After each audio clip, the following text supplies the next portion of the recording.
Itong Duterte Youth ay nilinaw ang pag-iiba ng apelyido ng isa sa kanilang mga nominee ay name recall ang purpose at ang Commission on Elections naman ay gumugulong na raw yung investigasyon para dito. Alamin natin ang kabuuan ng detalye niyan sa ulat ni Bombo Isa Cotoner. Bombo Dennis, Bombo Jai, piniliwanag ng Duterte Youth Party List na ang umano'y paggamit ng ibang apelyido ng kanilang first nominee na si Drixie Cardema ay para sa name recall. Para naman sa Commission on Elections, gumugulong na ang investigasyon para dito ng Law Department. Dinipensahan ni Ronald Cardema, chairman ng Duterte Youth, ang aligasyong binabato sa kanilang first nominee na si Drixie Cardema na ibang paggamit ng apelyido para sa kanyang Certificate of Nomination and Acceptance para sa 2025 midterm elections. Ayon kasi sa pagsusuri, ang tunay na pangalan umano ng nominee ng Duterte Youth ay Drixie May Suarez at hindi Cardema. Siya kasi ay kapatid ng asawa ni Ronald Cardema. Ibig sabihin, hipag siya nito. Sinabi ni Cardema na ang lahat ng kongresista at senador ay formal na humihiling umano sa Kamara at Senado ng mga political names na nais silang gamitin sa buong termino nila dahil ang name recall ay mahalaga sa politiko. Para naman sa Commission on Elections, nakatakda ng maglabas ng motu proprio show cause order ang Law Department ng COMELEC laban sa unang nominado ng Duterte Youth dahil umano sa paggamit ng ibang apelyido sa kanyang Certificate of Nomination and Acceptance. Nilinaw naman ni Garcia na hindi nito maapektuhan ang nomination at posibleng proklamasyon ni Drixie dahil wala pang formal na petisyong isinusumite para sa pagkansela ng kanyang nominasyon. Ayon pa kay Garcia, sisiyasatin muna ng poll body ang opisyal na dokumentong isinumite ni Drixie Cardema nang siya ay maghain ng kandidatura para sa 2025 national and local elections, pati na rin ang kanyang mga dating records. Kaugnay niyang pakinggan natin si COMELEC Chairman George Erwin Garcia. So, yun ang kanilang depensa at yun ang kanilang sinasabi. So tama po yan, okay naman po yan. Titingnan natin as against doon sa aming form, as against doon sa aming requirement, and at the same time yung mga previous na submission din ng naturang party list o naturang nominee. So yan naman po para nga sa amin ay fact-finding muna, hindi pa naman natin sinasabing meron ng disqualification case o kaya meron ng formal na kaso for an election offense o kung ano pa man. So yan naman po yung gustong gawin ng Law Department namin. So ayaw natin pangunahan muna, ayaw natin i-preempt yung Law Department and so be it, kung yun ang kanilang depensa, then at least kahit paano ay meron sila na sinasabi na depensa nila kung sa paggamit ng isang family name na maaaring hindi yun ang family name halimbawa nung naturang party list nominee.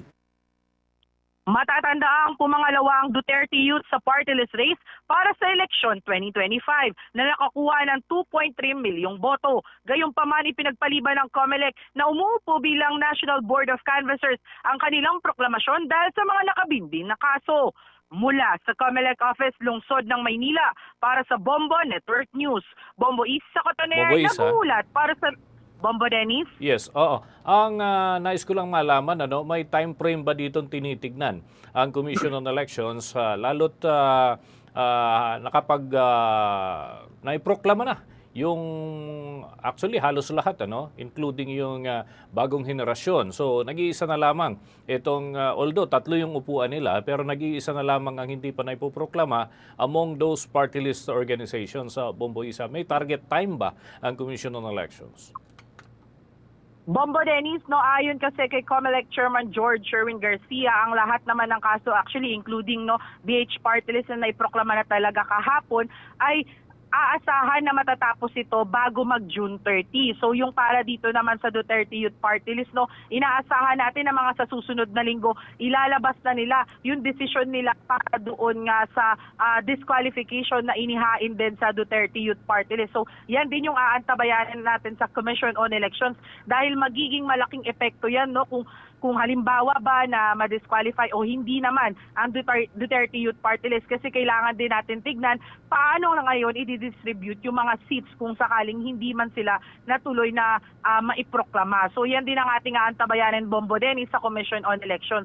Pero yung para dito, sa kaso na pagdating sa pag-iiba ng apelyido, dahil kakasimula nga lang ito na imbestigahan ng COMELEC Law Department, sa ngayon, Bombo Dennis, talagang kumakalap pa sila. Actually, yung pagpapadala ng show cause order ng COMELEC Law Department, Bombo Dennis, bahagi ito ng fact-finding talaga ng Commission on Elections. Kasi, Kung matatandaan natin, umangat ito o napag-usapan ito doon sa social media talaga. Kaya tinitignan muna ng COMELEC Law Department kung lahat ba ng ebidensya o lahat ba talaga ng pagsusuri ay naging tama. At iyon naman ay kanilang kina-counter-check lalo na doon sa pinasang mga dokumento ni Drixie Cardema. So yan ang ating mga aasahan, Bombo Dennis.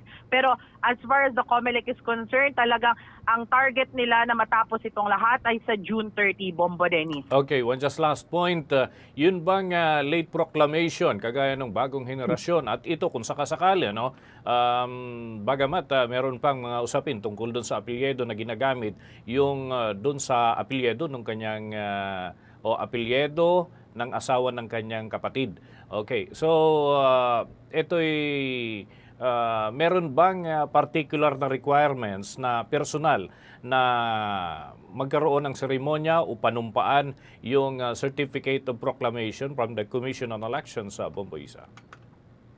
Bombo Dennis, ganito, no, yung nangyari halimbawa na lang, no, yung nangyari sa bagong henerasyon party list kahapon. So actually, bago pumunta doon yung BH party list talaga, tinawagan naman sila ng COMELEC o Commission Secretary na maaari na nilang kunin ng Certificate of Proclamation. Kasi nga, paglilinaw ni COMELEC Chairman George Sherwin Garcia, ang pinakamahalagang dokumento talaga na dapat matanggap ng isang kandidato o ng isang party list ay ang kanyang Certificate of Proclamation. Dahil ito yung ipapasa o ipapakita nila bilang patunay na sila na ang uupo doon sa ating Kamara o House of Representatives.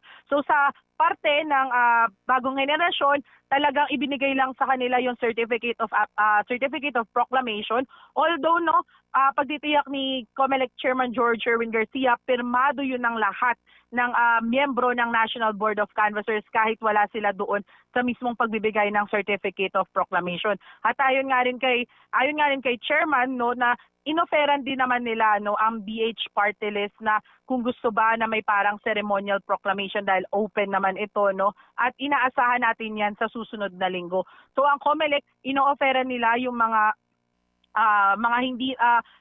napagpaliban ng pagpoproklama kung gusto ba nila na may ceremonial na proclamation, kasi ang pinakamahalaga naman talaga dito, Bombo Dennis, ang dokumento. So yung pagtaas ng kamay, ceremonial na lang yan, at kung gugustuhin naman ng party list, no, ibibigay ito ng COMELEC, hindi nila ito ipagkakait para nga rin talaga ay maramdaman nila, no, yung talagang pagkapanalo doon sa ating 2025 national and local elections, Bombo Dennis. Oo, yun yung moment, ano? Okay, with that, maraming salamat, Bombo Isa.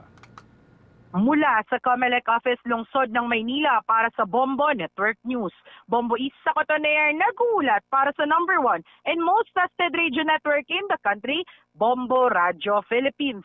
Basta radyo, Bombo!